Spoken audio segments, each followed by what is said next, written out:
चोर चोरी से जाए, हेरा फेरी से ना जाए। आज की कहानी हमारी इसी कहावत पर आधारित है। तो चलिए शुरू करते हैं। एक जंगल की राह से एक जौहरी गुजर रहा था। देखा उसने राह में एक कुम्हार अपने गधा के गले में एक बड़ा हीरा बांधकर चला आ रहा है। चकित हुआ ये देखकर कि ये कितना मूर्ख है। क्या इसे पता नहीं है कि ये लाखों का हीरा है और गधे के गले में सजाने के लिए बांध रखा है। पूछा उसने कुम्हार से, सुनो, ये पत्थर जो तुम गधे के गले में बांधे हो, इसके कितने पैसे लोगे? कुम्हार ने कहा, महाराज, इसके क्या दाम, पर चलो आप इसके 8 आने दे दो। हमने तो ऐसे ही बांध दिया था कि गधे का गला सोना लगेगा। बच्चों के लिए 8 आने की मिठाई गधे की ओर से ले जाएंगे। बच्चे भी खुश हो जाएंगे और शायद गधा भी कि उसके गले का बोझ कम हो गया है। पर जौहरी तो जौहरी ही था, पक्का बनिया। उसे लोभ पकड़ गया। उसने कहा, 8 आने तो थोड़े ज़्यादा हैं, तो इसके 4 आने ले ले। कुम्हार भी थोड़ा झक्की था।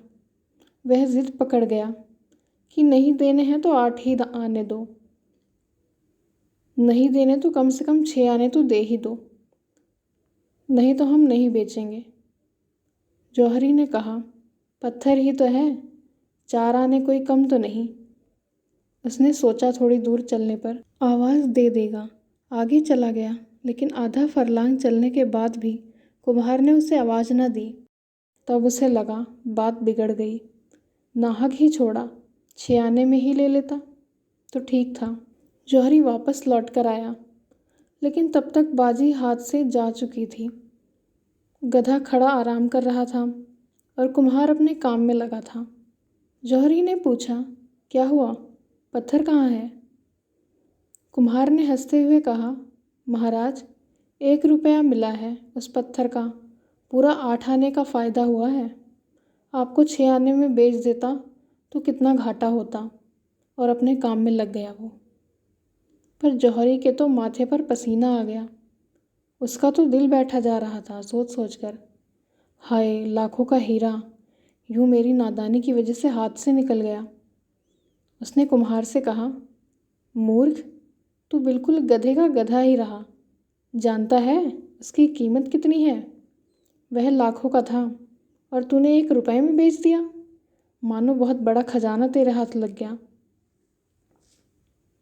उस कुम्हार ने कहा, हुजूर, मैं अगर गधा ना होता तो क्या इतनी कीमती पत्थर गधे के गले में बांध कर घूमता। लेकिन आपके लिए क्या कहूँ, आप तो गधे के भी गधे निकले। आपको तो पता ही था कि लाखों का हीरा है और आप उसके 6 आने भी देने को तैयार नहीं थे। आप पत्थर की कीमत पर भी लेने को तैयार नहीं हुए। यदि इंसान को कोई वस्तु आधे दाम में भी मिले तो वो इसके लिए भी मोलभाव ज़रूर करेगा, क्योंकि लालच हर इंसान के दिल में होती है। कहते हैं ना, चोर चोरी से जाए, हेरा फेरी से ना जाए। जौहरी ने अपने लालच के कारण अच्छा सौदा गंवा दिया। धर्म का जिसे पता है, उसका जीवन अगर रूपांतरित ना हो तो उस जौहरी की तरह ही गधा है। जिन्हें पता नहीं है कि वे क्षमा के योग्य हैं, लेकिन जिन्हें पता है उनको क्या कहें।